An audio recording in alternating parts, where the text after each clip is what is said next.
Hey there, welcome to the JTS channel.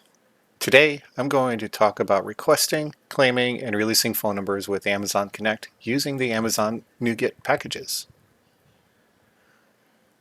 Let's start by looking at the namespaces that are needed. For our implementation there are three. First, the base Amazon namespace needs to be added so we can create the credential object. The Amazon Connect Amazon Connect model namespaces are also needed. The combination of these last two namespaces contains everything we need to request, claim, or release a phone number. Next, let's take a look at requesting a number. There are four main components of the request.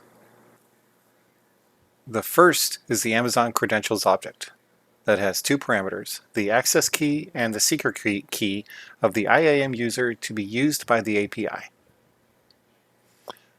The second is to establish a connection to Amazon Connect using the Amazon Connect client, which uses the credentials set up a minute ago and the region of the Connect instance.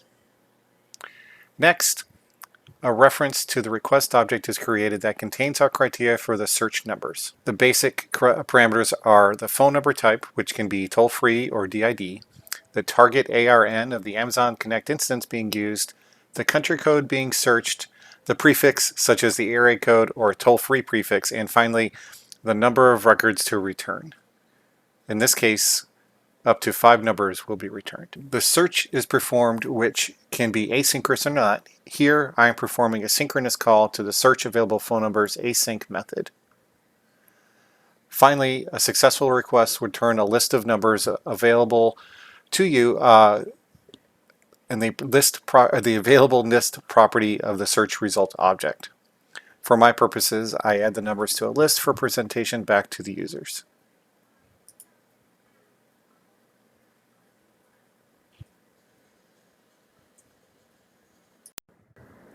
Once the perfect number is found, a claim to that number needs to take place. Like requesting a list of numbers, an Amazon Credential and Amazon Connect client object are needed to be instantiated. Next, a claim phone number request object is created, which contains the selected phone number and the target Amazon Connect ARN.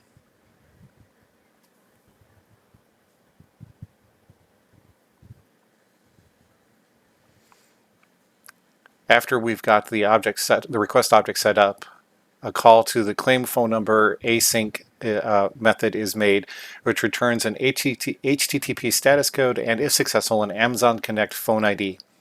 In my case, I take that information and add the phone number model so that I can store the information in my database. Now, let's talk about releasing a number. To release a number from Connect, we need to create the Amazon Connect and Amazon Credential objects again, like we did before. From there, a release phone number request is created that contains just the Amazon Connect phone number ID. The response contains an HTTP status code to determine success. In my case of my code, I check to see if 200 is returned, and if so, I remove the number from my database.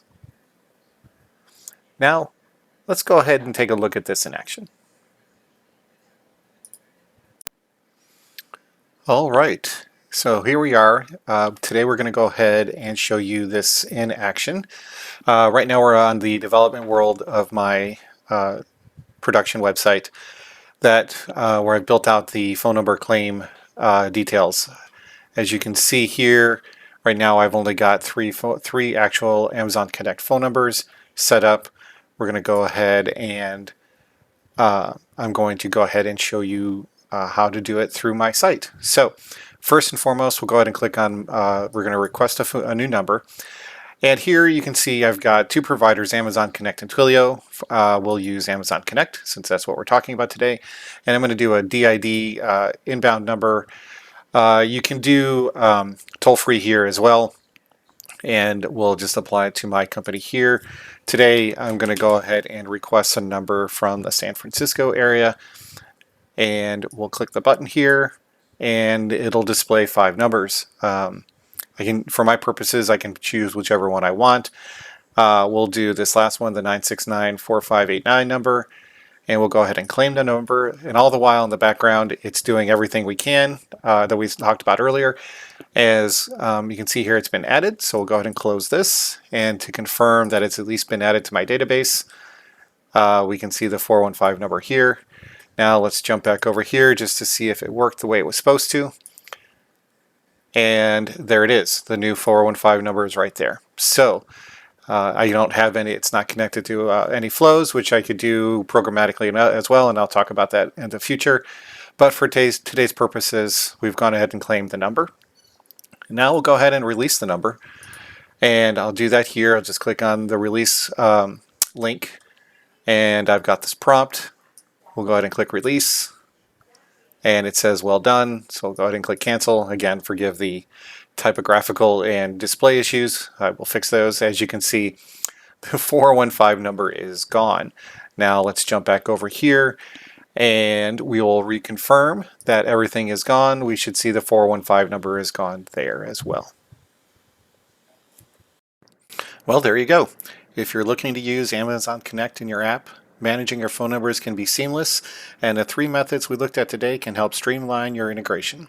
Thanks for watching, and if you thought this was helpful or not, let me know in the comments below, and remember to give a like and a subscribe if you want to. Thanks!